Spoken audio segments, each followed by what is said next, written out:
Let's go to our last call here, and this is Scott. Hello, Scott.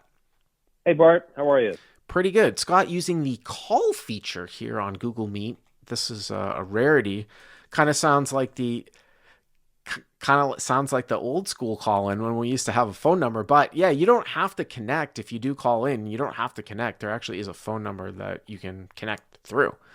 So, all right, Scott. So you got a hand for us?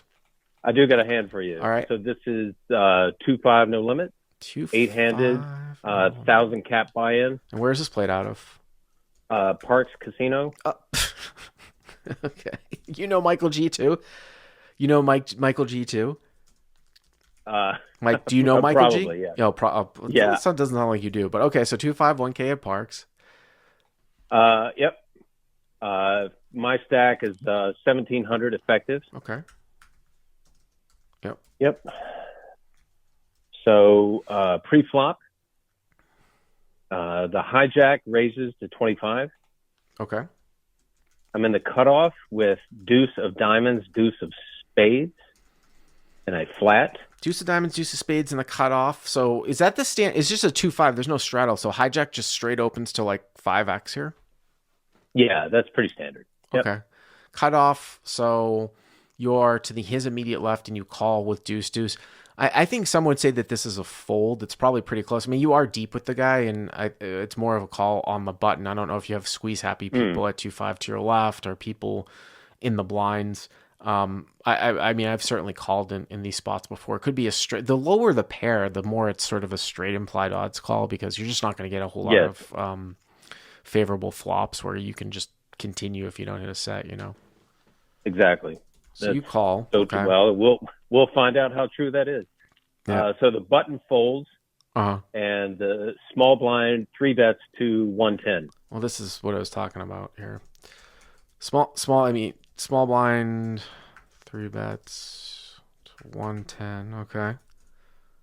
So big blind folds. It goes back around to hijack the original raiser, Hmm. who just calls the three bet. Okay. So now you're getting a And decent so, price, right? well, actually, I agree with what you first said. That like uh, my thought in real time was, yeah, I'm getting a price, but then when I look at it, I go, I got a pair of twos, and so like calling, 85 bucks here is, I mean, if I miss, what am I going to represent? You know what I Well, mean? right. I mean, it's a I don't straight. block it. I don't block anything. So there's a couple things going on here. So first of all, you've got there's you do have position number one. It's I would say it's a little bit debate. I'm trying to think of it's definitely if you were in the middle, I would rather have a small pair here. Like if you had like 6-7 suited, would having 6-7 suited here be better than having deuce deuce three ways? If I didn't have position, I would definitely choose deuce deuce because you're just trying to hit a set and then you're done with it. 6-7 is so hard to realize, and it would just be an auto fold for me if I had 6-7 suited from the middle. But I might complete with deuce deuce to try to flop a set because I don't know what they call it. It's like you either flop high equity or you flop zero. I mean, it's there was some term. I don't know. I'm too tired to remember what it is. But you're either flopping a lot or a little polar equity. Who knows? Some bullshit made up term. But it's kind of the same thing though here because I mean now you're just gonna flop a set or not, right? You're already in for 25. It's another 85 for you to call. I mean, certainly there are some reverse implied odds. And you go back to like old school, you can kind of look at old school COP straight 15, 25, 35, meaning like, can you make 15 times the amount that you have to call here to flop a set and get paid? And yeah, I mean, you have that type of stack depth. I mean, it's debatable whether nowadays people stack off a little bit less than that. And with position, sometimes it might get checked through. You might see a fourth card. So I think I would call at this point now. I assume you called? Eh, I did call. Yep. Right. Yep. So pot. Oh, if you didn't call, we wouldn't have a hand, right? So pot is three. It's my own question. Pot's 330. Okay, or 330 and change. Okay. Yep. Uh huh. So the flop is Jack of Hearts, Okay. nine of clubs, Mm-hmm. deuce of clubs. Okay. So you flop bottom set. Jack of hearts, nine of clubs, deuce of clubs. Yep. Okay. So the small blind, the three better checks. The hijack, Interesting. the original raiser, bet 110. So So exactly a third pot. the three better checks, and now the Yes. hijack bets 110. Hmm. Yes. Yes. So, boy, I mean, always like when I'm playing at this level, another small CLP small stakes exploit. Like I love to ultra fast play at these levels because of the fact that um, it's usually the best way to get the most amount of value as opposed to trapping in a given situation. The only thing about this though that's different is that there's one of two things going on here with the small blind. Well, first of all, you could get overset, but I'm not even talking about that. I'm not worried about that necessarily at this stack depth. But throw that out. I'm talking about there's one or two things from the small blind, who's the preflop three better. He has either missed, and especially if you raise, he's just going to fold, or he's actually trying to check like an overpair. And if he's the type of player that's checking an overpair on this board and it goes bet raise, he's probably going to fold anyways too. And then the hijack doesn't have to have a super strong hand to bet because he's checked to. So for those reasons, I kind of like a call here, even though the board is somewhat wet. Now, on if the small blind had bet and either the hijack called, let's say the small blind bets and the hijack folds, yes, I'm raising. A ton I'm raising. But here, I probably would do a little bit more calling. There's nothing wrong with raising. It's a very, very wet board, and it's usually the way that you get the most amount of money in at these levels. But that's the subtle difference here, I think, post flop. That's how I would approach. So what did you So do? I did flat. Yeah, I called 110. Mm-hmm.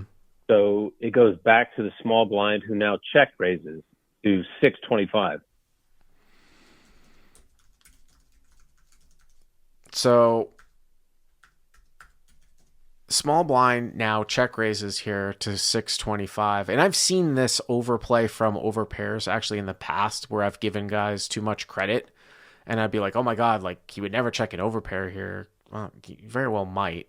So small blind check raises to 625. Okay. And what does the hijack do?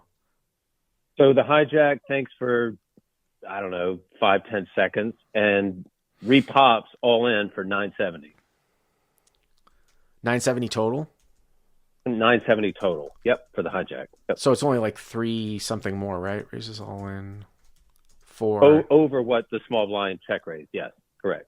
It's like 365 right. more, something Right. like that. So it's not even more. it's not much of a, but of course the action is back over to you. I mean, you can always raise again because Correct. this I mean, I mean, here's the thing, right? Like I'm just trying to think about the best way to get the money in. I mean, if you get overset once in a great while, you get overset, but there's a lot of draws out here too. I think I'm just trying to think like if you were to say come back over the top. Here, there's two things that I would consider here in terms of how do I want to get the money in. It would be, is there ever a chance that if I were to come, two things I want to consider. Is there ever a chance if I come back over the top and the guy check raised an overpair, he somehow might release it because of the action that happened in front of him, meaning that he check raised, the hijack jammed over him, and then you back raised. Because if you come back over the top, this is a back raise. That's a definition of a back raise. So there's that one thing. But then the other thing is that if you call, an absolute disaster would be if you call to make it look like you're on a draw. An absolute disaster would be if some card came where you don't get all his money. You don't get all his money in. But the thing is that like, and also too, I'm trying to think. So wait a minute. So the hijack makes it 970. So it's 345 on top. So if you call, the guy cannot raise because it's not more than 100%. I was going to say sometimes like if you call, like if he can re-raise, you can do that. But the pot's so big anyways now. I mean, 970 if you call, I think you can't go wrong with just getting it in. You're only 1,700 effective.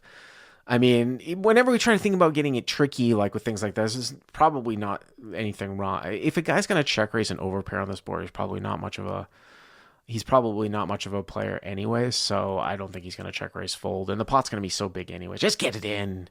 Get it in, Scott. Just get it in. So people are saying So, folds, get it full, raise or full. I don't know. I don't think I'm not in any oh, position the here to chat is saying fold. raise or fold, right? That's Yeah, what they're there's saying. some people are Yeah. saying fold. I don't. And honestly, that was in my mind. I cut out like the calling chip, so I cut out the 860 for the call, and I wanted to see what I have left. And it's I forget what it is at that point. It's like 500 or 600 behind. So obviously, I'm pot committed if I call. Right. That's what I'm saying at this point. Like you only have. I mean, the pot's gonna be so big. I mean, what I said had merit if you were deeper, where if you're gonna try to play it like in some sort of cagey way, so that if for some reason the small blind had some ability to check raise fold and overpair, but I mean, you only have 1700. So I mean, if you call the 970, you're only gonna have 700 left. It's like what that Yeah, whenever the pot it's gets. either all in or fold.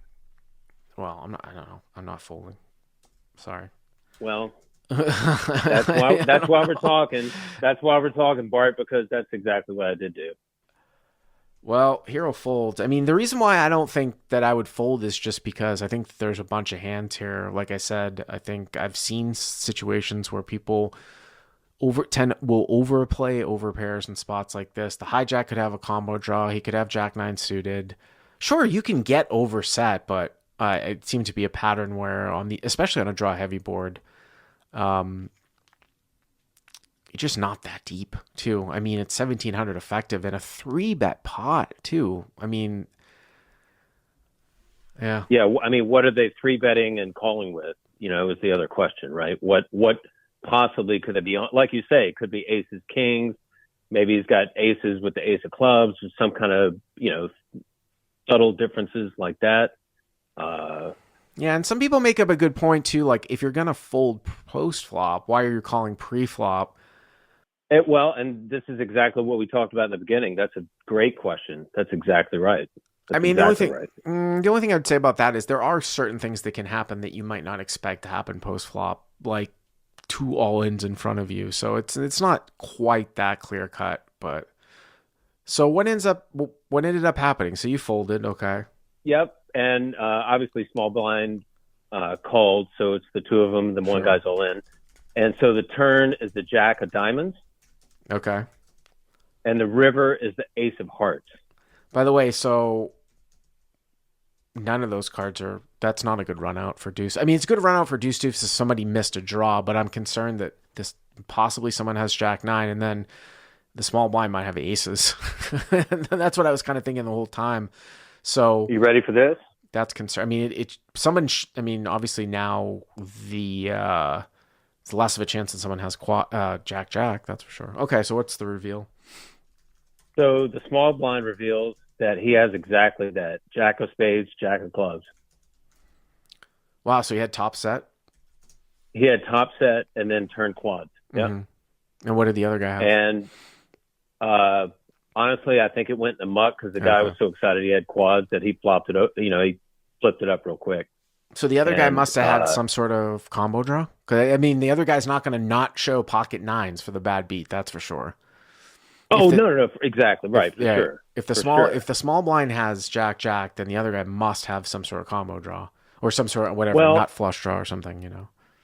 And the thing of it is too, right? Like if this small blind had played it slow and just flatted behind for the 110, he would have gotten all my money on the turn with that jack, because it would have been really hard to put him on jacks when another one comes out, right? No, of course. That's one combo, right? Right. Like I'm never going to fold when the board pairs and I have a full house. So I mean, the way I would look at that though is that that's exactly why I like to fast play the flop, because it would be an absolute disaster if he had like kings, queens, or aces. I know the river's an ace, and then somehow he got away from it because you let another jack come off on the turn when you could have got it all in on the flop.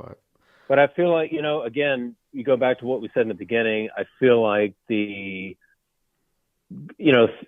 double flatting, even with position with a pair of deuces, I look back and I go, I think that was the mistake that I made right there. Right? Well, I think it's the more of the initial. I think people are getting on you in the live chat for the initial call. I think once you call, I think it's kind of hard to fold.